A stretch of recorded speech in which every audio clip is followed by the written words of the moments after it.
So, at University of London, we are a federal college which is formed of lots of universities across London. Housing Services is part of that.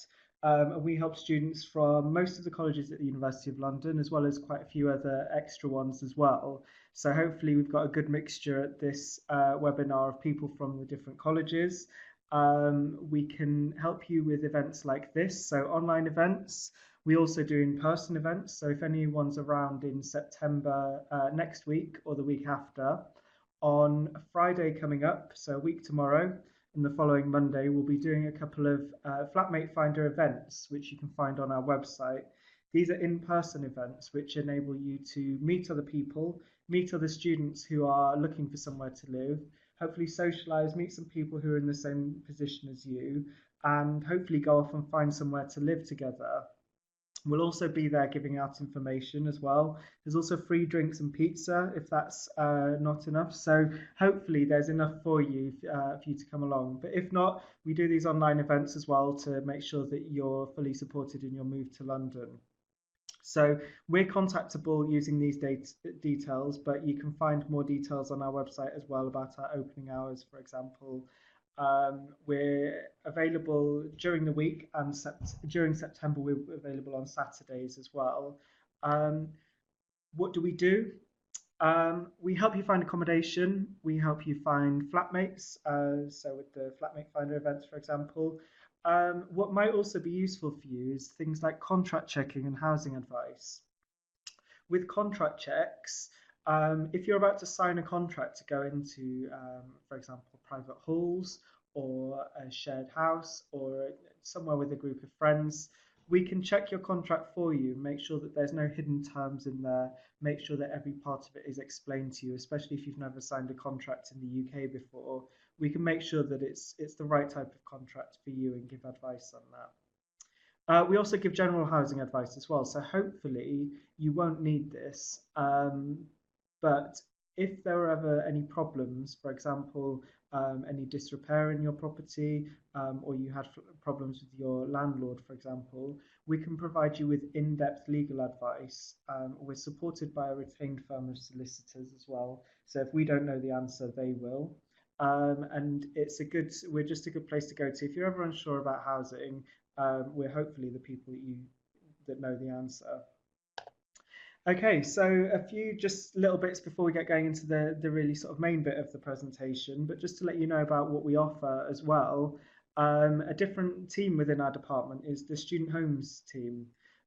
So depending on what university you go to, you're hopefully able to use this service. Not everyone can, unfortunately, but check their website to see if you're eligible. But Student Homes is a scheme where the university is your guarantor, but instead of living in student halls of residence, you're living in a house or a flat with other students. So it's like flat sharing, it's like living out in the private sector, but with a bit more security and having the university as your landlord and your guarantor. So check out their website, which is studenthomes.london.ac.uk afterwards. It's a good option for quite a lot of students for the reasons I've just said, so check them out. So on to the main bit of the presentation. So hopefully this is what you're here for, which is to find out about how to go house hunting in London, how to find somewhere to live, what to do, when to do it, where do you even start. So we've put this together as a list of kind of the main things to look at when you're working out where to start.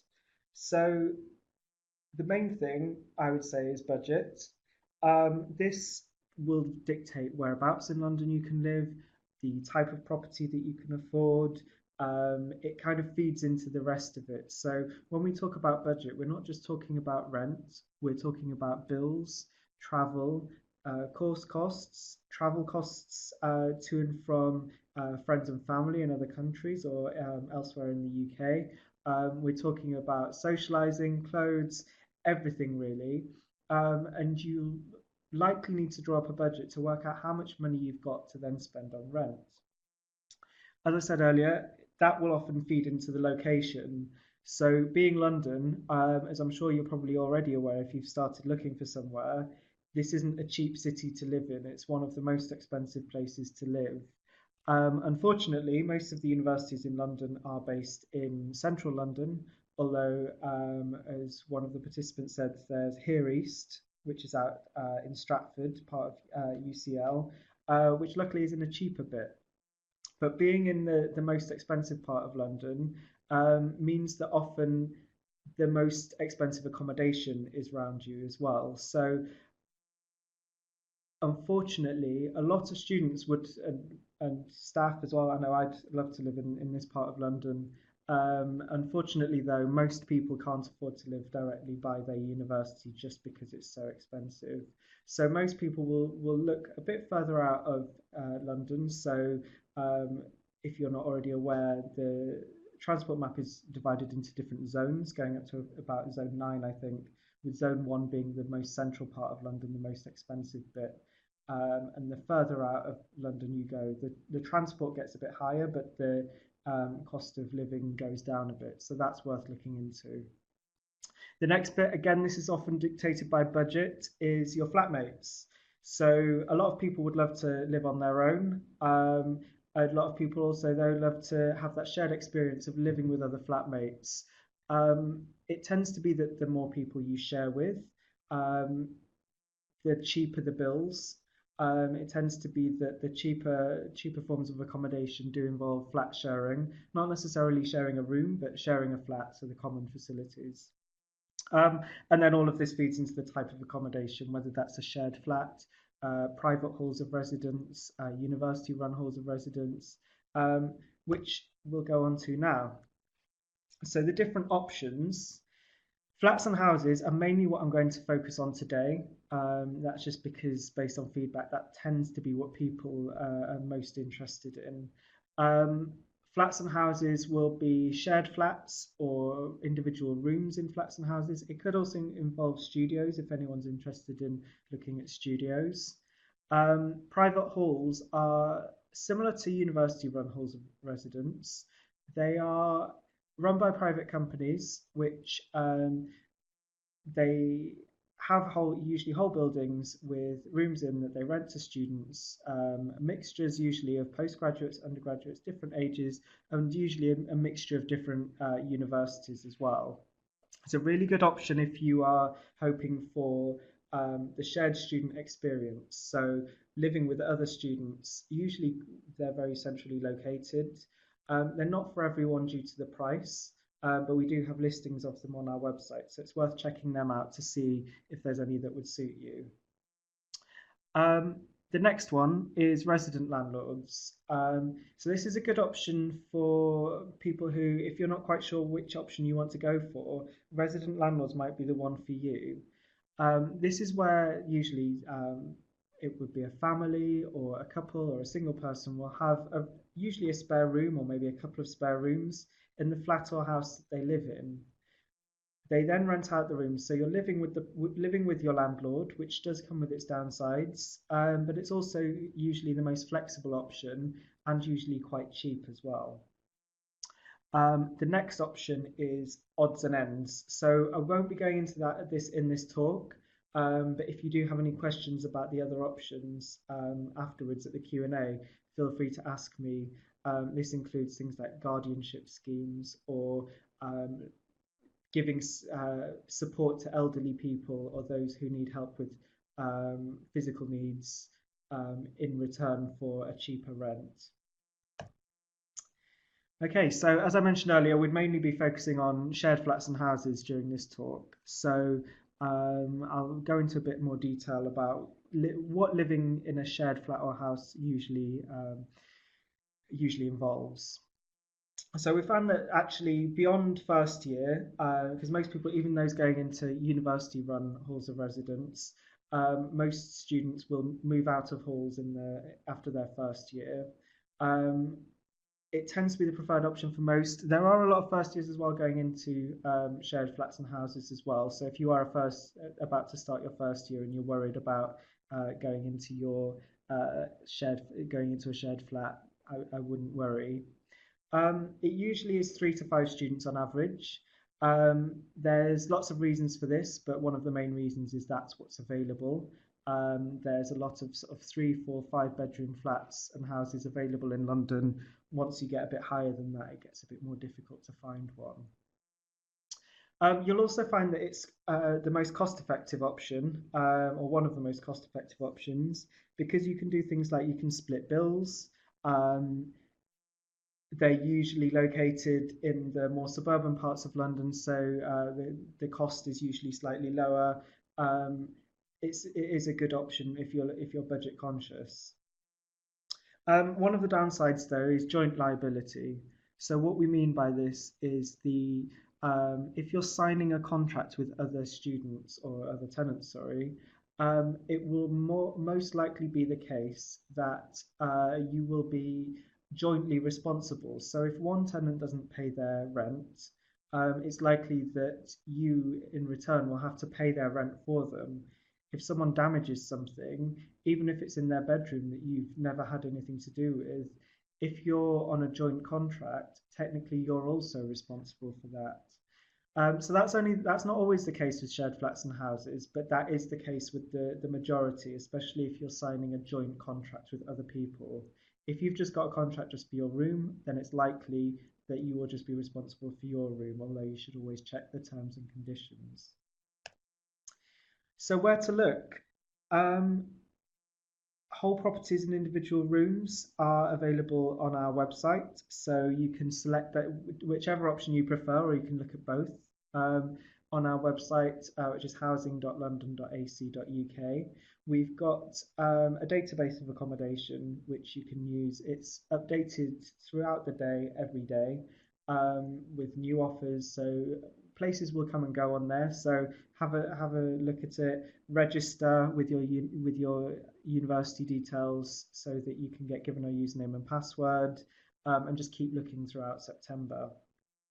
The people advertising on there, the landlords and letting agents advertising on there, have all signed up to our code of good practice, which means that if you have any problems with them, you can always come to us anyway, even if the landlord or agent isn't registered with us. But if they are registered with us, it means that they're more likely to abide by our code of practice. And occasionally, not often, but occasionally we do take action against landlords or agents who haven't complied with our expectations of them. Using the database, you can search by proximity to your university. So if you are living in Stratford, for example, or you're living in, studying in Stratford, or you're studying in Bloomsbury, you can put your university in and search within, say, 1 mile or 3 miles or 5 miles from your university. And obviously it's completely free as well. So it's a good option to start your house hunting journey. A couple of other options, places like Spare Room. There are other options for house sharing on top of this. This isn't an exhaustive list. But Spare Room is a place that a few of you might already have looked at. It's very popular.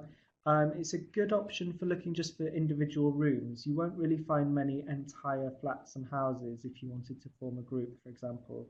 But if you're just looking for one room, Spare Room is a good place to look. You'll find rooms with resident landlords where the landlord lives with you, but you'll also find ones with other tenants where they're just looking to fill one room, for example, in their flat because maybe someone's moving out or they need someone else to move in. Rightmove and Zoopla. Again, this isn't the only list. There's plenty of other websites that do a similar thing, but these are the most popular ones. These will advertise whole properties. You won't really find individual rooms on these, but if you are maybe looking for a studio flat, or if you're looking for with friends or partners or families for somewhere to live, and you just want a whole property, for example, you want a 3-bedroom flat, Rightmove and Zoopla is a good place to start looking. Gumtree, this is the sort of third option that we give you because it exists and because most people will come across Gumtree at some point in their house hunting journey. We give the details of it to you reluctantly, just because unfortunately you do see more scams on Gumtree than other places. I'm not saying that everywhere on Gumtree is a scam. It's just that you have to be a bit more vigilant. So it's anyone can advertise on Gumtree. It tends to be a good mix of individual rooms or whole properties. Often the good side of it is that landlords will advertise properties on Gumtree, um, therefore avoiding the need for letting agents. Just to point out, if they use Rightmove or Zoopla, they need to use letting agents, which means that there's likely more fees involved. So if you want to avoid letting agent fees, Gumtree is a good place to look. But because there's no quality control, it does mean that if there are scammers, they often tend to focus on advertising on Gumtree. Okay, so how do you recognize a scam? Not to alarm anyone, I'm not saying that you will fall subject to a scam, but it's something that we will always raise just because every year we do unfortunately have the occasional students coming in who have either they're about to pay money to someone that we believe is a scammer, or they've unfortunately already paid money to someone who we believe is a scammer. Our main advice is not to use money transfer services and not to pay anything before viewing. So examples that we've seen have been where the scammer said something along the lines of, um, can I have a deposit before, can you pay me a deposit before I come and show you the property? I've got to travel over from, we've had people saying they have to travel over from Germany or from Manchester or from Cardiff. These are off the top of my head ones that I've come across in the past year or so. They all tend to say the same thing, is that they want a deposit because they've been let down in the past. It's worth saying that in the UK it's illegal to ask for a deposit before viewing in order to view a property. So that's one of the biggest alarm bells for us. They might send you identification, although in our experience that tends to have also been fraudulent identification that they've got from other people. So a good way of spotting it is it's usually a really fantastic deal. I saw one this morning, in fact, where this student showed me the contract and the advertisement, and the room was being advertised at around £600 per week, per month. A lovely room in Bloomsbury.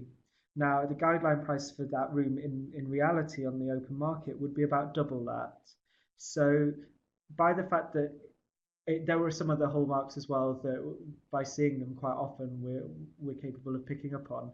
But just one of the main ways was that it was too good to be true, and it really was too good to be true in the end. So if you're in doubt, you can ask us. There's checks we can do, partly because we've just seen these things come up every year, so we know what is a scam and what isn't. But even if we're unsure, or if we're sure but just want to double check, we can also check the ownership of the property for you using the land registry, which means that we can give you a good enough idea to see whether the person who they say they are. Okay, so that the bad side of things over with, scams done. Dealing with agents, which isn't always the best experience, but unfortunately it's part of renting in London. So letting agents they're not the landlord. They are companies that you approach. They advertise properties on behalf of the landlord. They may also manage the property, so it means that if something breaks, you go to them. Or they may just advertise the property, and once they've got the tenants, they pass them to the landlord. They'll usually do other things like providing the contract, doing the referencing, arranging things like the move-in date, giving you keys. So letting agents are everywhere in London. If you haven't already visited a high street in London, you'll see that every other shop is usually a letting agent. There are rules about what they need to do. So the first one is that they must belong to a redress scheme. So the schemes are listed here, the PRS, TPO and Ombudsman services. As tenants, it doesn't really matter which one they're a member of. But what it does do for you is gives you that extra level of protection. Because if a letting agent acts inappropriately, they do something that they shouldn't be doing or you're not happy with, if you complain to them and they don't deal with your complaint properly, you can then go to the redress scheme. And the redress scheme is free. As I say, it's a legal requirement that an agent must be a member of one. And it means that the redress scheme can deal with your complaint and potentially make the letting agent give you compensation or an apology or fix something. fees. Now, this is something that it's a bit of a hot topic at the moment. However, at the moment, there is no cap on fees that letting agents can ask for. At some point in the future, it might be the case that letting agents are banned from charging fees, but at the moment, there is no ban. There's also no ban on how much they can charge as long as they display them to you when you're viewing the property, in their office, on their website, anywhere that you will see properties, the agent should be advertising their fees so that you can make a good decision. For example, if you see two flats and they're very similar, not quite sure what to decide whether to go with one or the other, it might be that one agent is charging half the amount of fees as the other. Um, that would help make your decision. So that's why they've got to show that. As it says here, they do work for the landlord. So I know in some countries they're a bit more of a broker, they act between the two. But in the UK, they are very much on the landlord's side. So it's in their interest to increase your offer to get you to offer as high as possible. So if you are making offers through an agency and you're offering a price below asking price, really do put the pressure on them to put your offer forward because they will always try and get you to increase it, for example. But a good way of finding out which letting agents are good, which ones are bad. A good way is looking online for reviews. Obviously, people will always tend to give reviews when they've had a bad experience. So you'll find that with most agents, most of the reviews are negative. But if you look through the reviews and you see that there's quite a similarity between a lot of the complaints, it's likely that those complaints will be legitimate and that it's something you need to consider before going ahead. You need to just double check any way you can. Check with us as well if you're unsure. Just don't go ahead with an agent until you're really 100% happy. Okay, so moving on to actually viewing the property, questions to ask. So, how much are the bills? Will it be furnished? These are things that you can ask the current tenants if they're in. You can ask the agency or landlord if they're showing you round. For things like bills, it might be difficult for the landlord or agent to answer, but the current tenant should be able to give you a rough estimate depending on things like how much heating you'll use, whether it's been a cold winter or not. With furnishings, you'll see on advertisements, whether it's for a room or a whole property, a lot of properties will be furnished, but there's no minimum standard about whether something will be furnished or not. So if it's advertised as furnished, there should be some furniture there, but there's no definition of what there should be, whether that's just a bed, whether that's a bed and a desk and the chests of drawers and the wardrobes, or whether that includes the bedding and everything else. That really does depend on the individual property. So when you're going around and asking if it's furnished, we would also recommend that you ask, if so, what furniture exactly will be provided.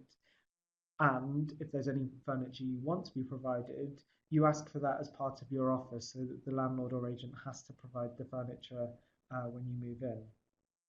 A good one to ask obviously don't ask the landlord this, but ask the current tenants, what's the landlord like? Do they do repairs when they're needed? Are they intrusive, or do they let you sort of get on with things? It's a really good indicator about how you'll get on in the property.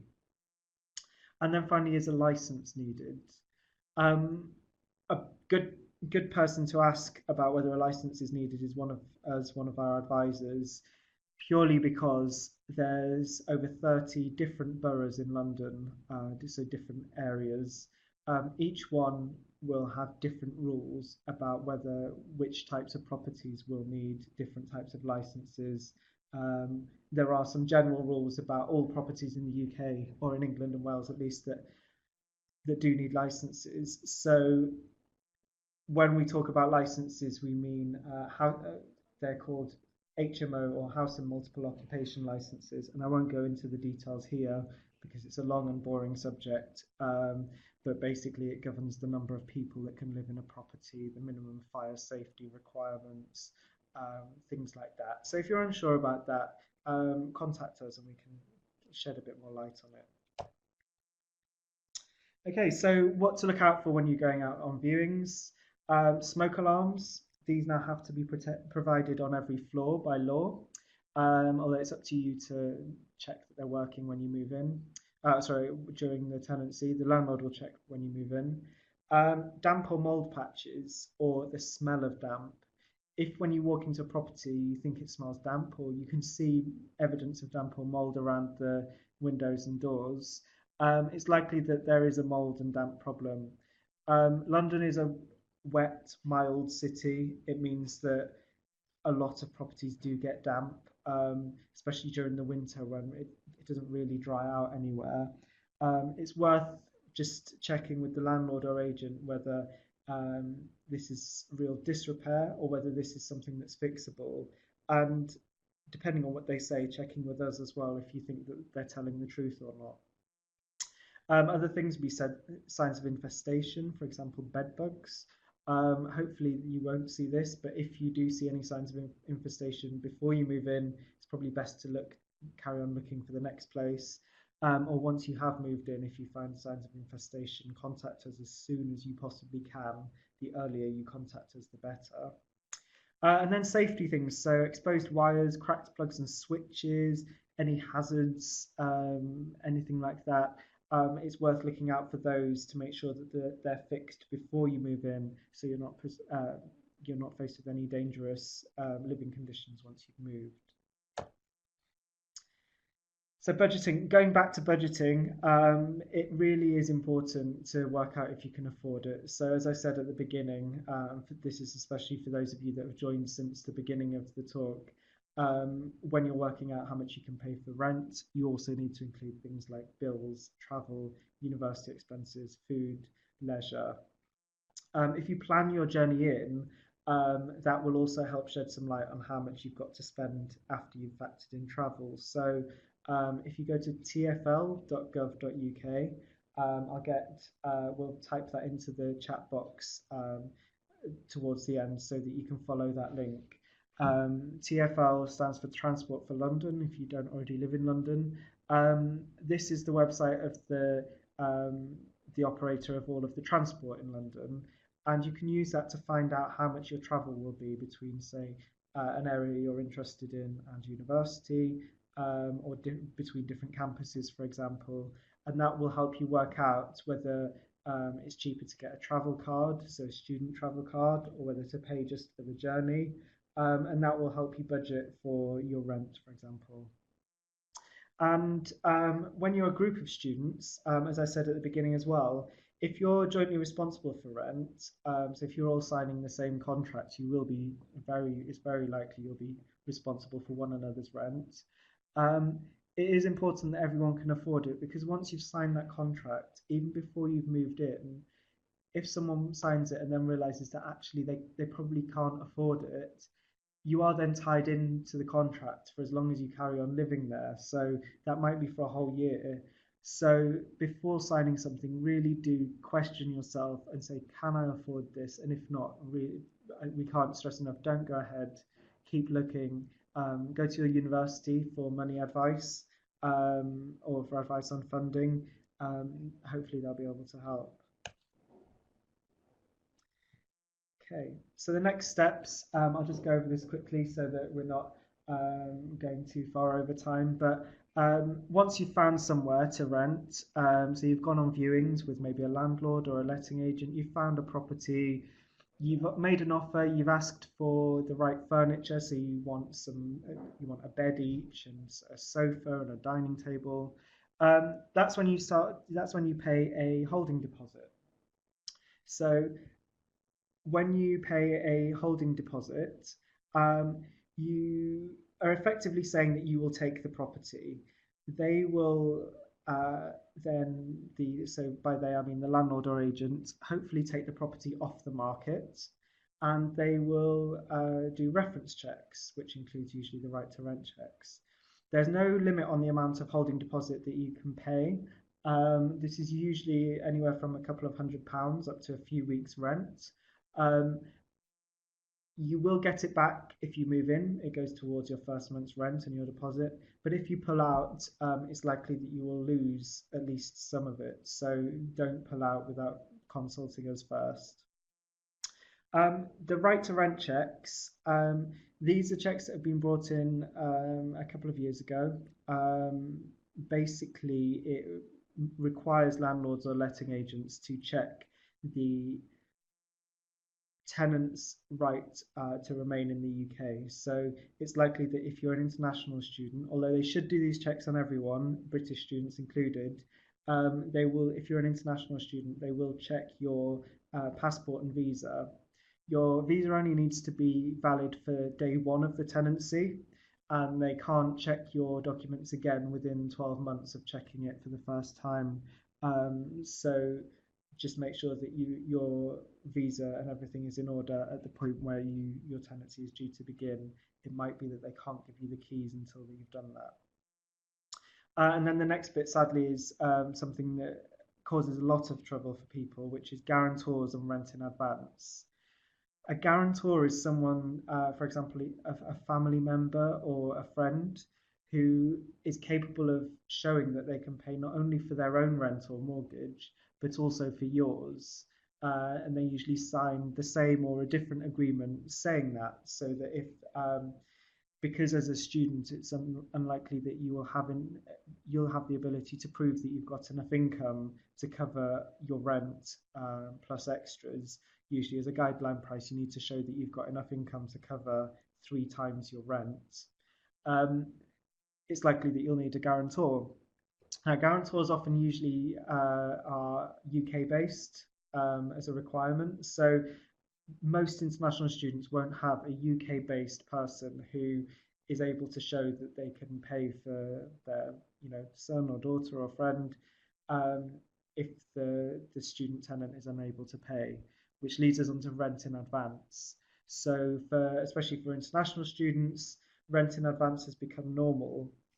So this will be a payment of usually around 6 months rent in advance. So instead of paying monthly, if a student tenant doesn't have a guarantor, they usually ask to pay 6 months at the beginning, and then usually another 6 months if it's a 12-month contract, for example. You might be able to negotiate it down so that maybe it's a quarterly payment, so you just pay your rent every 3 months, or that you can pay an initial payment of 6 months, but then afterwards you pay monthly. It's worth talking to your landlord and agent about this and making this part of your offer. But you should really talk to your landlord and agent about guarantors or rent in advance before paying money as part of your holding deposit, just to make sure that you don't risk losing your holding deposit.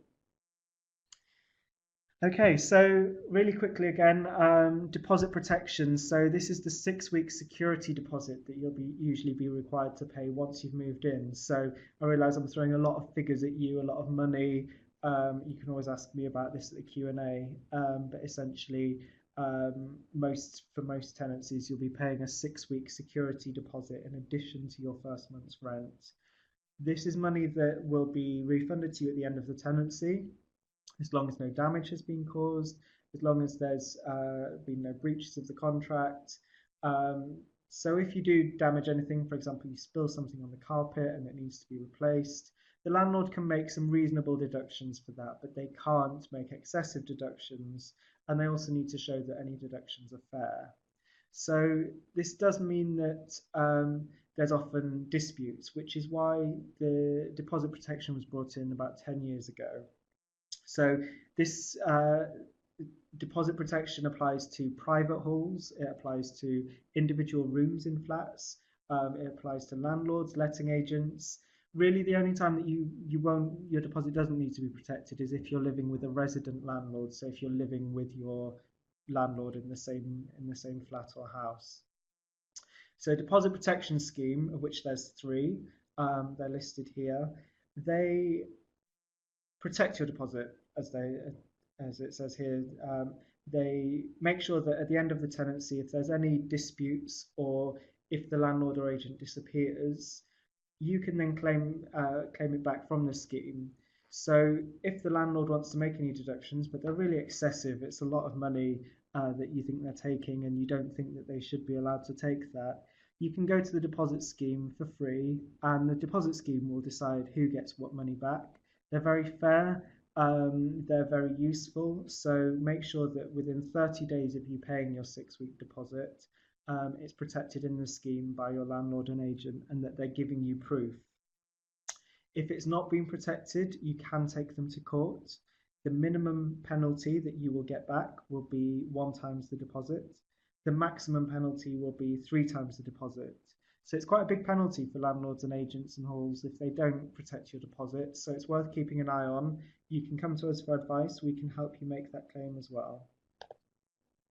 Okay, so setting up home, the best place to find out about this actually is on our website. If you go to housing.london.ac.uk, at the top there is a section called Housing Guide, and the second half of the Housing Guide covers all of this. So things like bills, setting up new accounts, how to take an inventory, what to do if there's any problems. So check out the Housing Guide. It's a really good, useful source of information.